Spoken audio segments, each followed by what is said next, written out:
Hi friends, இன்றைக்கி நம்ம Bhagyalakshmi சீரியலோட promo பார்ப்போம்.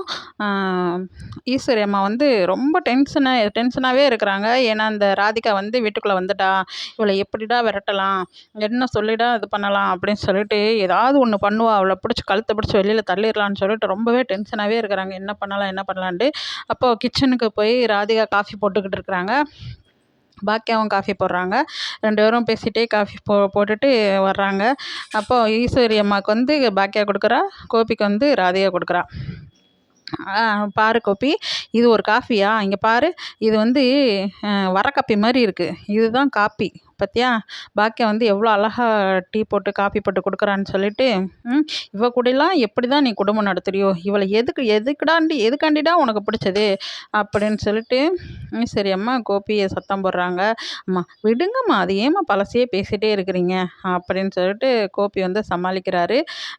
நம்ம ஈஸ்வரி அம்மாவுக்கு ஆத்திரமே அடங்கவே மாட்டேங்குது. எப்படிடா இவங்களை வெளியே அனுப்புறதுன்னு சொல்லிட்டு நம்ம கோபி வந்து பாக்கியாவிட்ட வந்து ரெண்ட்டு அப்படின்னு சொல்லிட்டு 300 கொடுக்குறாரு. இந்தா பாக்கியா, இது வந்து கிச்சன் யூஸ் பண்ணுறதுக்கும் ஒரு ரூம் யூஸ் பண்ணுறதுக்கும் அப்படின்னா, அப்போ நீங்கள் ஒரு 10 நாளைக்கு எனக்கு பண்ணி கொடுக்குறீங்க, அப்போ 10 நாளில் வெக்கேட் பண்ணிடுவீங்கள்ல அப்படின்னு சொல்லி கேட்குறா. ஆமாம் பாக்கியா, அப்படின்னு சொல்ல முடியாது அப்படின்னு சொல்லி தடுமாற ராதிகா வந்து, ஆமாங்க பாக்கியா, நாங்கள் 10 நாள், அதிகபட்சமாக 10 நாள், அதுக்குள்ளேயே நாங்கள் உங்கள் ரூம் காலி பண்ணிடுவோம் அப்படின்னு சொல்லிட்டு பேசுகிறாங்க. அப்போ வந்து ஈஸ்வரி அம்மா வந்து கேட்குறாங்க, என்ன பாக்கியா நடக்குது இங்கே அப்படின்னுமே, நான் வாடகைக்கு விட்டுருக்கேன் ரூமையும் கிச்சனையும் அப்படின்னு சொல்லி சொல்கிறாங்க.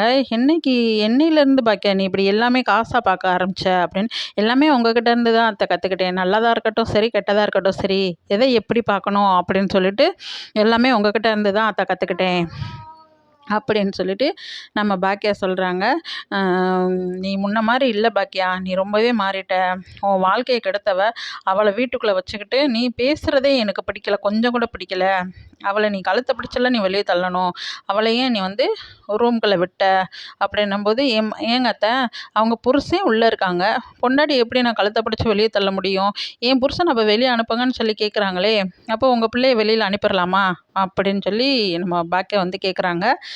அது எப்படி, அது என் பையன், உங்கள் பையன்றப்போ அவங்க உங்கள் மருமக தானே, இருந்தால் இருக்கட்டுமே, என்னோடய வீடை நான் வாடகைக்கு விட்டுருக்கேன் அவ்வளோதான் அப்படின்னு சொல்லிட்டு அவங்க வாட்டுக்கு பேசாமல் போயிடுறாங்க.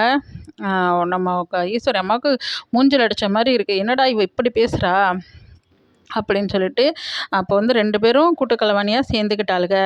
எப்படா நம்ம பையனை நம்மக்கிட்ட இருந்து பிரிப்போம் அப்படின்னு சொல்லிட்டு கூட்டுக்கலவாணி சதி திட்டம் போடுறாளுங்க அப்படின்றத நம்ம ஈஸ்வரி அம்மா கொஞ்சம் புரிஞ்சுக்கிறாங்க. நம்மக்கிட்ட இருந்து நம்ம பிள்ளையை பிரிக்க போகிறாளுங்க இவளுங்க, 2 பேருமே சேர்ந்து கூட்டுக்கலவாணி தானே பண்ணுறாளுங்க அப்படின்றத நல்லாவே தெரிஞ்சுக்கிட்டாங்க.